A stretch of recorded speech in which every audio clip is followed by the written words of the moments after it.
Bye bye cher sur le 2.0. Misère, oh misère. Misère, oh misère. Misère, quand tu nous tiens. Mais quand est-ce que tu vas nous lâcher? Alors, cet après-midi, j'ai été rendre visite à un ami à moi qui s'est fait agresser par 4 petits jeunes qui lui ont arraché sa sacoche, qui l'ont tapé. C'est quelqu'un qui a battu. C'est un mec qui est peut-être encore plus en galère que moi, pour le coup, je ne vais pas dire vous. Propre à chacun, bien sûr. Violence gratuite. Après avoir laissé celui-ci, je me rends dans le 19e, voir un autre ami à moi, et je le vois avec un œil comme ça. Ce qui t'est arrivé. Ah, on m'a tombé dessus, boum boum, ils m'ont tapé. Quoi, mais pourquoi? C'est quoi l'histoire? Non, mais bon, enfin, il me tient des propos, mais ça ne tient pas trop la route. Mais, cette petite réflexion était pour vous dire que parfois, il y a certaines personnes qui ne récoltent ce qu'ils sèment. C'est en fréquentant des gens peu fréquentables, donc en ayant confiance en des gens qui, en vérité, n'ont pas confiance en toi. On prend le truc de l'autre côté, en vérité. C'est en fréquentant des gens qui sont dans des combines un peu louches, que ce soit rebeu français ou car louche, là n'est pas le problème. C'est la violence qui est gratuite. La violence qui est gratuite est un vrai fléau. Et le problème, vous savez c'est quoi le problème? C'est que ces jeunes-là s'en prennent à des gens comme vous et moi. Donc je ne vais pas donner cité de communauté, ni je veux dire diversité. En l'occurrence pour les deux cas, c'était des jeunes issus de la diversité. Qui s'en prennent à des gars qui sont pas blindés d'oseille, qui fréquentent pas les coins chics de Paname, qui sont pas avec une Rolex, qui n'ont pas le gamos garé, des gens, voilà, quoi, des gens normaux. Pour le coup, en rentrant, je me suis dit, je vais quand même raconter l'histoire qui m'est arrivée, parce que je l'ai partagée sur ma page Facebook, mais je vais vous raconter quand même ce qui m'est arrivé, parce que quand même c'est des signes très alarmants, en vérité. En vérité. Vous savez, des téléphones, j'en ai eu des verts et des pas très mûrs. J'ai eu tous les téléphones. Tous les téléphones. J'ai eu tous les téléphones. Tous les téléphones. Mais sur tous ces téléphones, j'ai dû en acheter, c'est-à-dire avec une facture dans un magasin, j'ai dû en acheter, allez, peut-être 2 ou 3. Ok? Et il y a 2 semaines, grosso modo, j'ai acheté un nouveau téléphone, lequel, qui est là. Et je sors du métro Gobelin Donc, 13e arrondissement, plutôt bon enfant, Bobo-Stance, endroit plutôt agréable, sympathique. Pourquoi avoir peur de me faire arracher mon téléphone? Comme je suis en train de travailler sur le clip de l'oisiveté Mère du Vice, donc je prends des vues, je fais des prises de vue un peu, j'essaie de regarder comment ça donne, quoi dire, comment, à quel moment, quel endroit, enfin bref, je suis en train d'exploiter un peu justement mon côté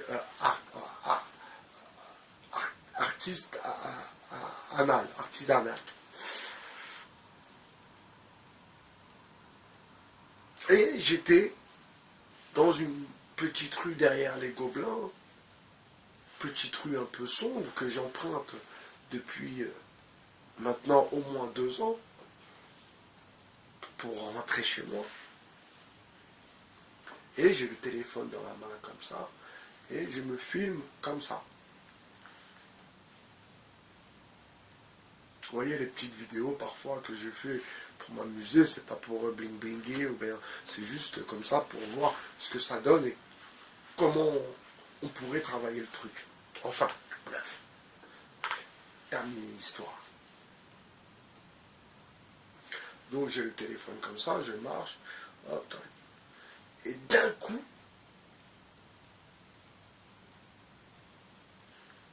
quelqu'un passe, m'arrache mon téléphone. Ce téléphone, donc, que je venais d'acheter il y avait quelques jours. Est-ce que j'ai récolté ce que j'ai semé? Est-ce que, à chaque fois d'acheter des téléphones à la provenance douteuse, ou à la provenance ignorée, parce que quand j'achète un téléphone, je ne demande pas la facture, vous savez, on est là, on est entre poteaux, t'as un téléphone à vendre, oui, ouais, quand même, je me renseigne quand même, car je ne veux pas me retrouver avec une histoire de vol à l'arraché, donc j'explique quand même à la personne la provenance, c'est sûr qu'il n'y a pas de galère, on se comprend. C'est-à-dire que le téléphone n'a pas été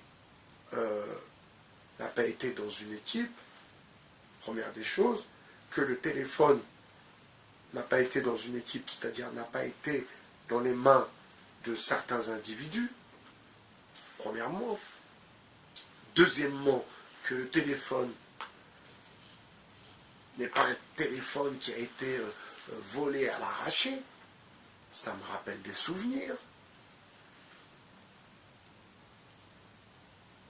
Troisièmement, je n'ai pas envie d'avoir des problèmes avec la police à cause d'un téléphone.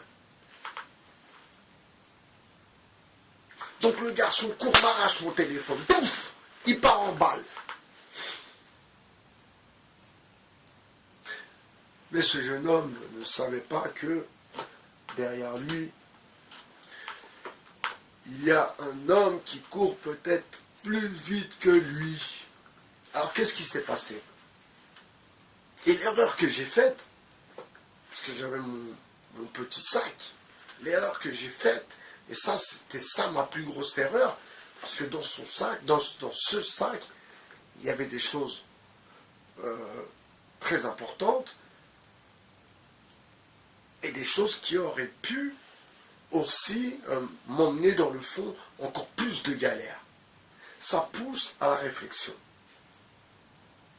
Qu'est-ce que je fais comme un imbécile, comme un mec qui n'a pas l'habitude de se faire arracher son téléphone? Je jette mon sac par terre, pouf, je cours en balle derrière lui. Arrivé à, allez, une dizaine de mètres, je crie « Au voleur, au voleur, au voleur !»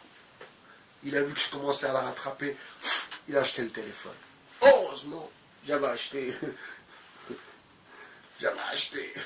The House. Heureusement, j'avais acheté une housse, donc il ne s'est pas cassé. Récoltons ce que le nous semons. Moi, je pense que oui. Je pense que tout ce que tu fais, un jour ou l'autre, tu le paieras. Ça, c'est une certitude. D'ailleurs, une sourate même du Coran, ce que tu fais aux autres, je vous fais un peu la traduction, ce que tu fais aux autres, si tu fais du mal aux autres, il t'arrivera aussi du mal. En fait, c'est pour vous dire que on est toujours inconscient parfois de ce que l'on fait, ce que l'on dit. Et quand on réfléchit un peu plus, on analyse un peu plus les textes, quand on est un peu plus rigoriste, même concernant sa foi, concernant sa religion, concernant tout simplement son état d'esprit, quand tu sais que le jour de ton jugement, le jour du jugement dernier, même tes organes témoigneront contre toi. Je m'explique. Ne mets pas tes pieds, ne ramène pas tes pieds n'importe où. Ne mets pas tes mains n'importe où. Ne regarde pas n'importe quoi. Et n'écoute pas n'importe quoi. Et vous voyez, dans cette petite explication, mais qui est plein de questionnements, parfois, si l'on n'aurait pas écouté telle ou telle personne, peut-être, en effet, que l'on aurait évité certaines galères. Parfois, si on n'aurait pas été à tel endroit, à telle heure, on n'aurait pas eu cette galère.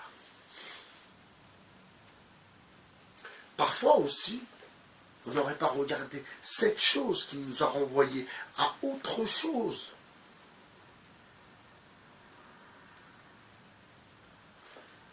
On n'aurait pas dû voir cette scène, cette situation, comme une fois j'étais sur la ligne 2 à Pigalle et je vois deux jeunes métis, brésiliens, homo sapiens, en train de s'embrasser. Ça m'a choqué.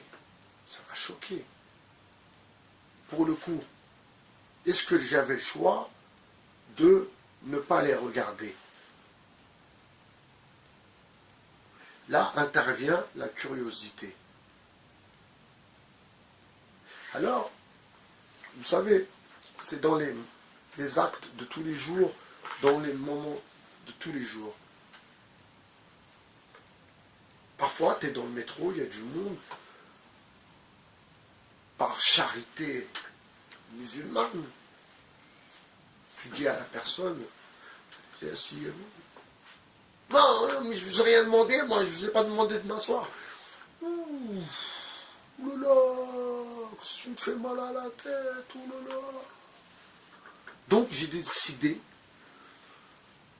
de ne plus proposer, donc ceux qui me voient, j'ai décidé de ne plus proposer ma place assise quand je suis assis dans le métro. C'est fini. Toutes ces petites situations qui arrivent à tous et chacun, tous les jours, que ce soit au travail, que ce soit en famille, que ce soit ce que tu dis, ce que tu entends, ce que tu vois, où tu mets tes pieds, ce que tu touches. Ne pas oublier ses sens. Ne pas oublier ce qui demain peut-être te portera défaut. Évitons les endroits malfamés. Pour le coup, je les ai côtoyés, je les connais. Quand je repasse dans ces quartiers, bien sûr que ça me fait un sursaut. Je me dis, mais comment j'ai pu rester dans cet endroit? Certes, je faisais mes affaires, tout ça, hein. Je n'étais pas là pour tenir les murs. Je ne suis pas parti de ma cité pour me retrouver à Paris quand on est dans un coin à ne pas bouger. Non.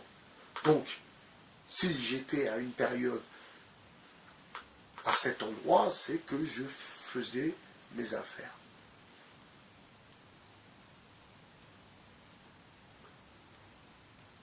Donc cette histoire de téléphone, après avoir récupéré mon téléphone par terre, j'ai beaucoup réfléchi. Je me suis dit, poto, tous les téléphones que tu as eus, tu sais même pas d'où ils viennent les téléphones. Certes, c'est pas toi qui les as volés ou arrachés ou bien.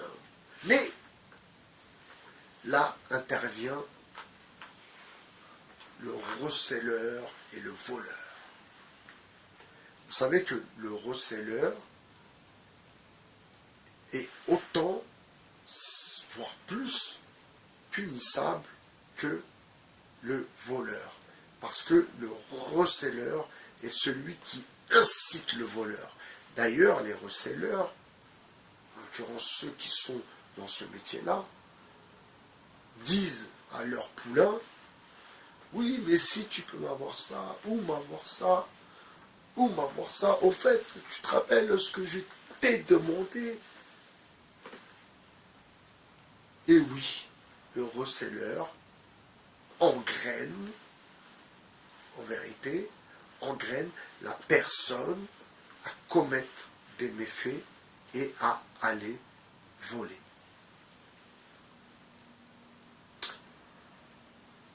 J'ai fait cette petite prise de position, c'est juste pour partager et pour que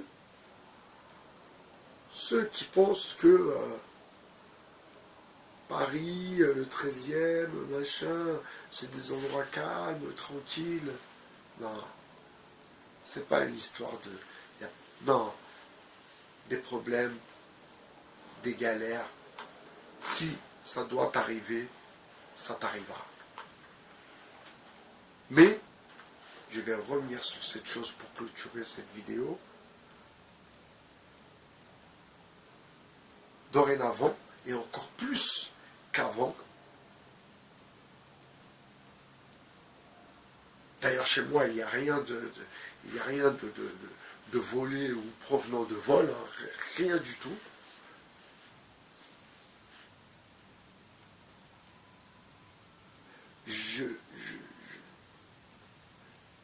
Je suis en vérité quelqu'un qui est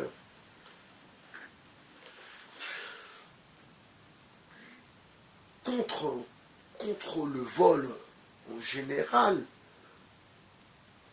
parce qu'il y a une victime et les gens qui sont dans le milieu, les voleurs, les voyous, les brigands, eux ne voient pas les choses comme ça. Eux, ils voient que le butin et surtout la revente de celui-ci à son reseller et ne pense jamais à la victime. Tout comme un dealer avec un toxicomane. C'est exactement le même format, le même schéma.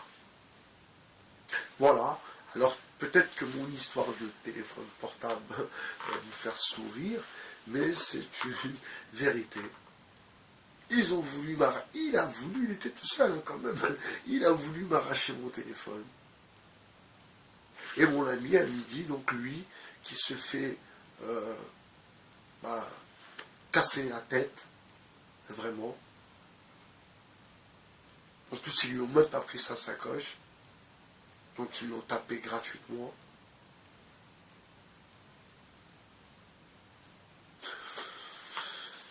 Protection sur vous.